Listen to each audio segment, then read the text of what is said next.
If you struggle with anxiety, this 1,000-year-old ancient text might just have the solution for you. This is the Shiva Sutras. It's an old Indian tantric text, and no, not that kind of tantra. That word is so misunderstood in the West. But anyway, anxiety is one of the most common human experiences that everyone is experiencing right now, right? There's a lot going on in the world. It's creating so much divide, so much fear, so much uncertainty, and it's making most of us feel really anxious. I feel like we haven't been taught to manage our anxiety. We've been told to just get over it, suppress it, push through it, or with messages like it's all going to be okay anyway, so like why are you worrying, right? And that does not help. What helps is coming even deeper into the body, because anxiety is so much in the mind that the only way to break out of it is to get out of the mind and into the body. And this is why I love this tantric text, the Shiva Sutras, because even though this is an age-old ancient text, it's rooted in Kashmir Shaivism.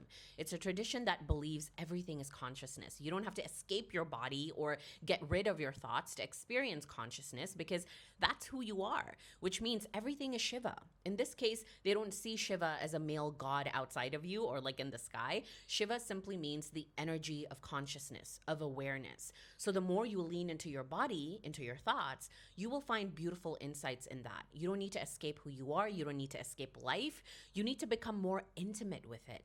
And in that intimacy, you will find that everything is sacred, that everything is Shiva. There's a verse in here that says, Chaitanya Atma, consciousness is the self, which means your thoughts are not you. Your anxiety is not you. It's something consciousness is experiencing. And no, this is not a reason to dissociate, but there is a profound difference between saying, I am anxious, and I am awareness, and right now, anxiety is moving through me. One makes you feel like a victim, and the other takes on a different role, the role of the observer, right? So if you're going through anxiety, when it's rising in your body, the racing thoughts, the tightness in your chest, all the spiraling of what ifs, most people will believe those thoughts right away. They will dive straight in and identify with those thoughts. And that causes you to spiral. They become the anxiety, they feed it, or even worse, they resist it and try to fight it. But if you could just step back, and this happens with you breathing, just step back for a moment, watch these thoughts, and do a self-inquiry. Just ask yourself, where is this coming from? When you ask yourself that, you'll notice there is something or someone that is aware of the thoughts and the anxiety. And that awareness is never anxious because it watches and observes. That's why Ramana Maharshi taught self-inquiry as a process to connect to consciousness, because he says when you keep asking, who am I, you'll finally get to the bottom of the truth, which is who I am is consciousness. It's an energy that is untouched, unbothered, and always aware.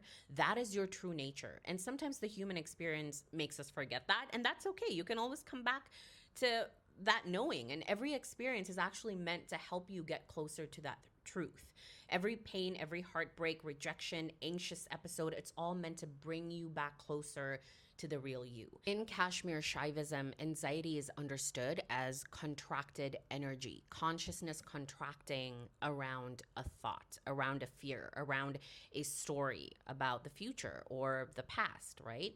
And the antidote isn't to force yourself to be calm, but it's to open up, like it's to expand, to recognize that you are bigger than that thought, and infinity cannot be threatened by a thought. This is where your nervous system regulation tools come in handy as well, right? You know, I love EFT tapping, somatic movements, dancing, breath work. All of that helps you come back into the body, into the realization of who you are. So the next time you're anxious, instead of asking, why am I anxious? Ask, who is aware of this anxiety?